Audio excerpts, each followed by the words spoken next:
Para mahanap ang wild horse na si Trinidad, sumali sa isang karera si Makibao na hinanda ni Mr. Styro. Maayos na sana ang karera. Kaso nga lang, nandaya na naman si Mr. Styro. Buti na lang nanalo si Makibao. Habang nangyayari yon, kami naman ni Miss Francesca patungo na ng New York. Ang pagtawid ng Amazon River! TV.com.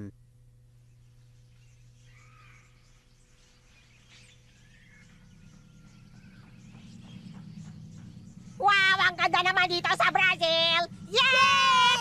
Excited ako makita ang maganda na Ano ba nyo dito sa Brazil, ha? Hindi ba naiintindihan? Kaya mali kayo! Tumigil na kayo sa sasayaw! Pumunta tayo rito para hanapin na maalamat na wild horse na si Trinidad. Nakakuha tayo ng impormasyon na may nagdala ng isang thoroughbred dito sa Brazil. Yun ang totoong dahilan kung bakit narito tayo sa Brazil ngayon. Naintindihan ko na, Kasky. Ay, kuya, wala pa ba tayo sa destinasyon natin? Nakakostume na ako na para sa carnival. Ilang beses ko ba sasabihin sa inyo na hindi tayo pumunta rito para sa karnaval? Tingnan mo, isang grupo na naman ng mga dayuhan na walang utang. Dito sila sa Amazon River dumaan. Buti pa, dali natin sila sa isang nakakatuwang lugar. Sige.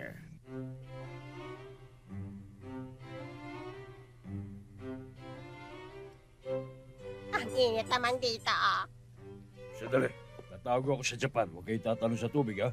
Marami pirana dyan. Kung gusto nyo mag-swimming, isipin nyo, buhay nyo nakataya. Hoy, di pa ako tapos! Ay, sarap maligo! Ba't kayo tumalo sa ilog na yan? Hindi nyo ba narinig ang sinabi ko? May mga piranha dyan! Kumakain sila ng tao! No, patay! Padating na sila! Mangislaw! Mangislaw! Aray ko, ay sakit! Kinagang...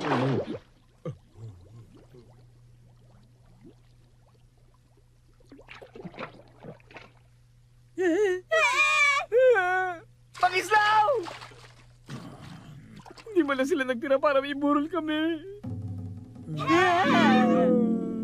Bagtang! Parang awa nyo na, huwag nyo na kaming kunin. Naku naman, paano lumabas sa bag ko yung kalansay na dinala ko? Buti na lang nakuha mo. Ba't kayo naman nagdadala ng kalansay sa loob ng bag mo? Mga kasama, ayokong guluhin ang kasiyahan nyo pero mukhang pinalilibutan na tayo ng mga pirana.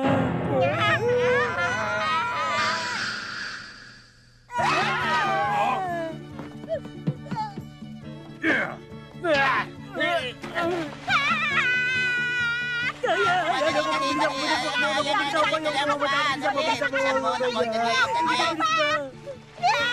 Ayan na sila! Parating na ang mga pirana! Ayoko makain!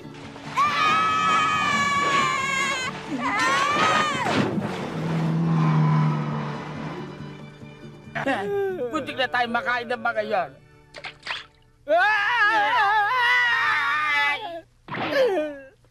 Nasaan na sila Makibao? Salamat, ligtas na tayo.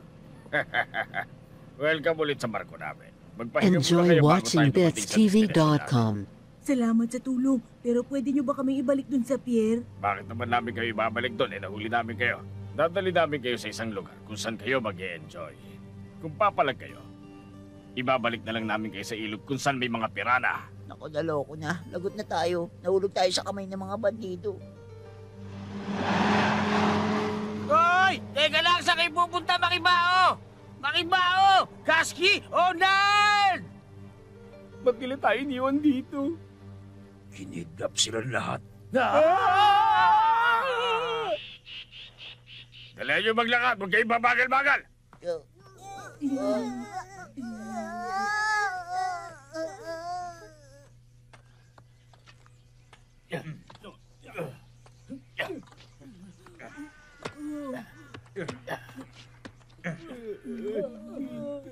Isa ba tong minahan? Ba't nila tayo dinala dito?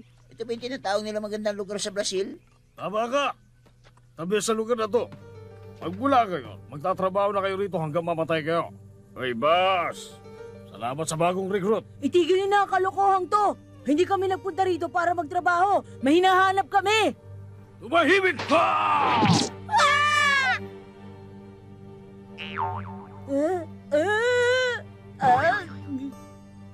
Isang beses ko na sasabihin ito sa inyo. Huwag na huwag niyong iisipin na tumakas dito. Nakakonekta sa electric box ang lahat ng wire fence namin. At marami akong tauhan na nagbabantay na may dalang mga armas. Kailangan makahanap ako ng paraan para makatakas. Hahanapin ko si Mr. Zhang. Pero bago ako umalis, papakinggan ko muna lahat ng plano nila. Aasahan namin kayo po, Sonat. Tara na, Doggy. Oras na para magtrabaho. Mag-iingat kami! Wala kang kwenta! May nadaganan ka na naman katrabaho mo! Tumayo ka dyan, Donatello! Magtrabaho ka ulit!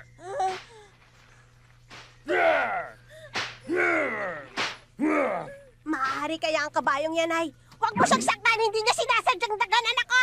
Huwag kang makialam! Nung binili ko siya mula sa Amerika, may konting problema ang mga mata niya, pero naayos na rin ito. Tamad lang ang babaeng yan, kaya nagpapaawa siya sa'yo. Kailangan gamitan siya ng latigo araw-araw. Yun lang ang nagbibigay sa kanya ng inspirasyon para magtrabaho. Isang kabayo na binili mula sa Amerika? Maaaring siya na kaya yun? Ayon sa nakuha natin impormasyon, isang thoroughbred ang dinala dito sa Brazil. Pero lalaki yung hinahanap natin. Huwag mo siyang saktan! Kung patuloy mo siyang sasaktan, maaaring mamatay siya! Okay lang sa akin kung tapusin niya na ako. Wala na akong nakikitang rason para mabuhay pa. Kaya okay lang sa akin ang mamatay na. Bakit mo naman nasabi yan, Miss? Hindi mo kasi alam. Wala kang alam. Okay ka lang ba, Kuya? Uy, Kuya! Huwag ka mag-alala, Makibako. Okay lang ako. Kuya? Kuya!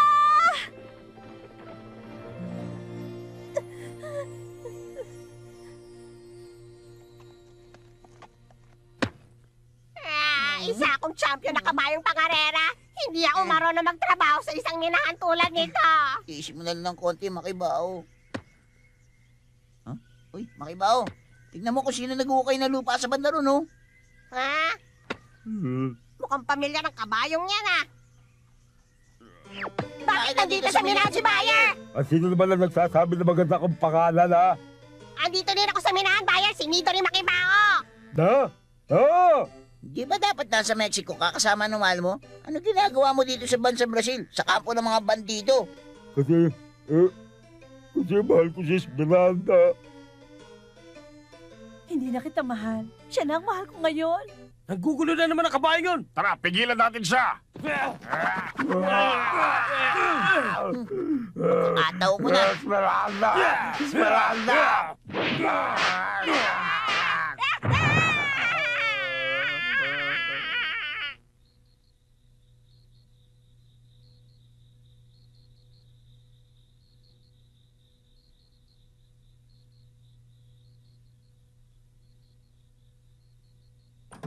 Walang kwenta. Kahit yung mga pulis, wala silang magawa.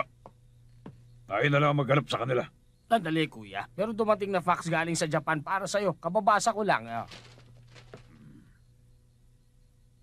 Ano naman ito? Totoo ba ang mga nakasulat dito? Kung gano'n, wala na tayong oras na pwede sayangin dito sa Mexico. Islaw. Nahanap ko na rin kayo. Buti na lang, sinunod yung itinerary. Dito muna ako pumunta bago sa pulis. Boss Ronald.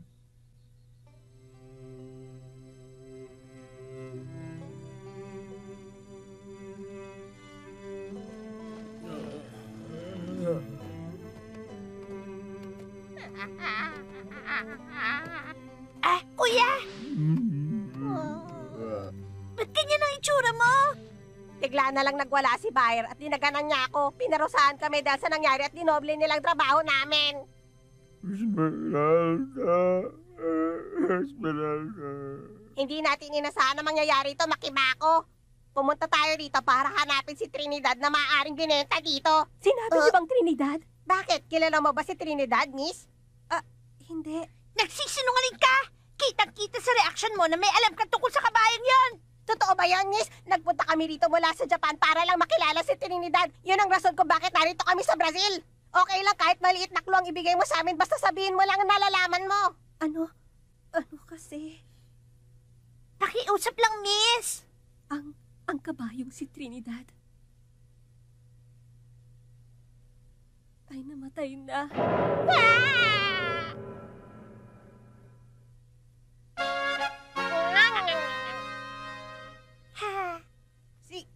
Trinidad? Patay na siya?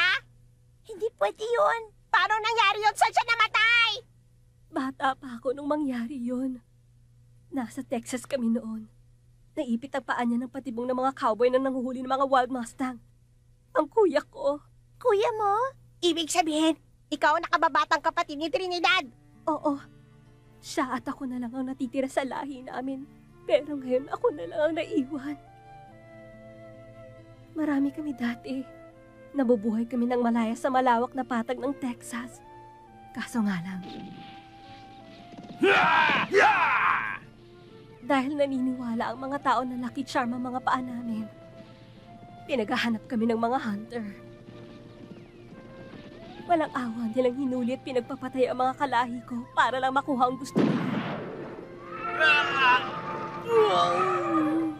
Kami lang ni Kuya ang nakatakas sa mga hunter. Nakakalungkot na wala na yung pamilya namin pero basta kasama ko si Kuya, hindi ako natakot. Pero... Ano nangyari, Donna? Donatello! Enjoy watching BitsTV.com. Nung gumising ako, wala na akong makita. Nung minulat ko ang mga mata ko, nawala ng saysay ang buhay ko nung nawala sa tabi ko ang kuya ko. Pero ayon sa kwento mo, naipit lang ang paa niya sa isang patibong. Hindi pa tayo nakasisiguro na patay na ang kuya mo. Hindi mo kilala ang mga hunter na humuli sa kanya. Hindi nila siya pababayaang mabuhay. Wala nang rason para mabuhay pa ako. Gusto ko nang makita at makasama sa kabilang buhay ang kuya ko. Bakit mo ginawa yun, Makiba ako? Huwag mong itapon ang buhay mo dahil sa nangyaring yon. Mahalaga ang buhay. Hindi matutuwa ang kuya mo pag tinapon mo to. Nabubuhay sa iyo ang kuya mo. Huwag mo siyang sundan. Hindi mo naiintindihan ang nararamdaman ko. Kasama mo ang kuya mo kaya kaya mong maging masaya. Diyan ka nagkakamali. Inabandon na ako nung kalalabas ko pa lang sa mama ko. Makinig ka, walang may gusto sa'yo. Walang may gusto sa'yo! Pinalayas ako sa amin at nabuhay akong parang asong gala. Ginusto ko rin mamatay noon. Pero mabuti na lang hindi ako namatay. Naniwala ako na meron pang nagmamahal sa akin at nakilala ko rin ang kuya ko. Tamang sinabi niya, Donatello. May pag-asa pa kung mabubuhay ka. Ang totoo, lahat tayo merong paghihirap at sakit na pinagdaraanan. Pero hindi dapat tayo sumusuko kapag may nakakalungkot na bagay na mangyari sa atin. Dapat magpursige tayo at maniwala. Pero hindi ko alam kung paano mabuhay na wala si Kuya Trinidad. Anong gagawin ko ngayon wala na siya? Anong gagawin mo kung buhay pa si Trinidad? Ha! Boss Arnold! Sino na dyan? At anong ibig mong sabihin? Mamaya na tayo mag-usap. Makibao, nagkita na kami ni Mr. Zhang. Umalis na agad tayo dito sa minahan dahil kailangan pumunta na tayo ng New York. Pupuntang New York? Ganun na nga. Meron kasing mayamang businessman na nagngangalang Muhammad ang mahilig sa mga kabayang pangarera. Narinig ko rin na gusto niya makipagkumpetensya sa hari ng Dubai. At alam ni Muhammad na mag-i-sponsor ang hari ng Dubai ng isang World Cup competition. Bilang pangontra doon, mag-i-sponsor si Muhammad ng isang World Champion Horses Long Distance Race. Isang Grand Prix para sa mga kabayo. Isang Grand Prix? Ang World Champion Horses Long Distance Race? Makibao, iniimbitahan ka para maging kinatawan ng Japan. At may maganda pang balita. Inimbitahan din ng wild horse na si Trinidad sa karerang yun. Number 8 si Trinidad sa karera.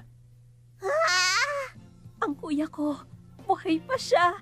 Magandang balita yon, Donatello! Sumama ka sa amin sa New York para magkasama na uli kayo ng kuya mong si Trinidad. Makibao, kung makakasali tayo sa karerang ito, matutupad na ang pangarap natin na makakompetensya ang wild horse na si Trinidad. Ha? Kailangan umalis na tayo dito kagad at pumunta ng New York. Yo, Kasama rin sa karera niya si Kuya Fried Chicken. oo, siya ang kinatawad sa mga kabayo sa lugar nila. Okay ang kabayong yun. Oy, Makibao, mukhang malakas ang tama mo sa kabayong yun, ha? Oy, Kuya! Kailangan pumunta na tayo sa New York ngayon! Gusto ko na makita uli si Kuya Fried Chicken!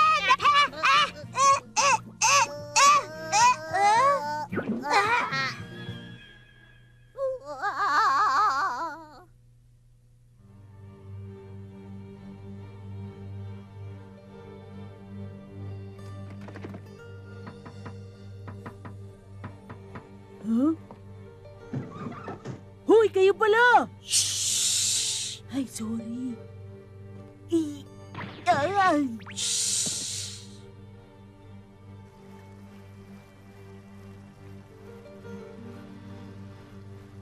Wala nang oras. Kailangan na namin tumawid ng ilog ngayon. Yung signal!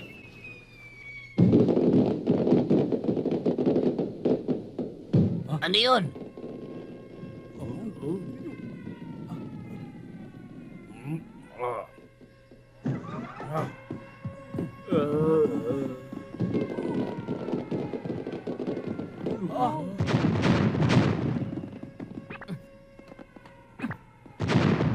Pumasok na kayo sa mga kwarto niyo!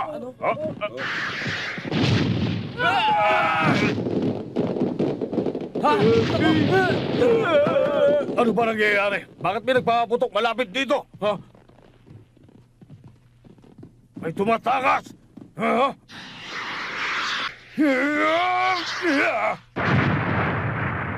Tulungan niyo ako! Ano ba nangyayari dito? Ha? Magbabayad kayo sa kalapitan niya!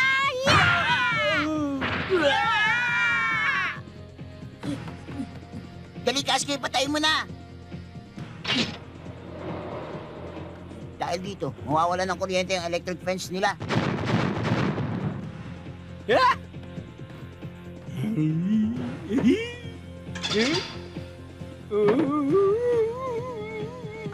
Konti na lang ang tatakboy natin, dali! Bilis!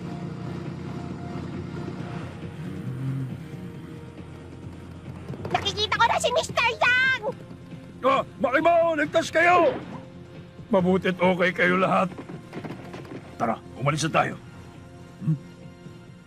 Teka, nasan si Mario? Boss, Mr. Zangu. Andiyan ka lang pala. Muntik na kayo makatakas.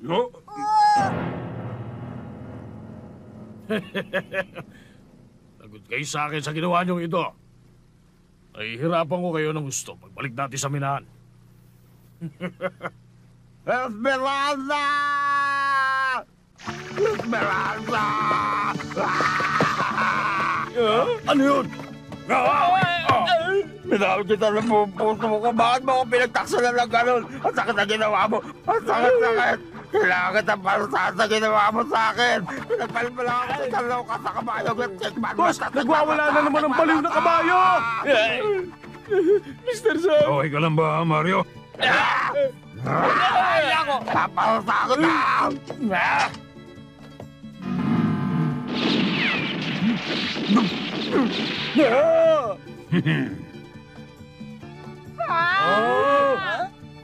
Hindi na tayo dapat nagsasayaw ng oras dito. Umalis na tayo! Dali, sumakay na kayo! Di ka makakatakas! Huwag kang bibitaw, Kasky!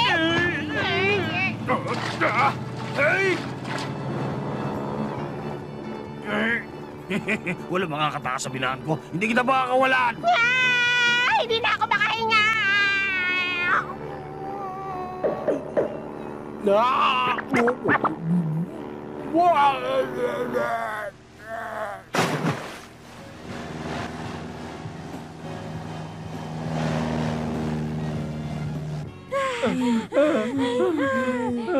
Ligtas na tayo!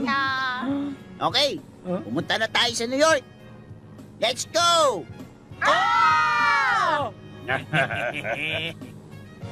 Makakasama ko na ulit si Kuya.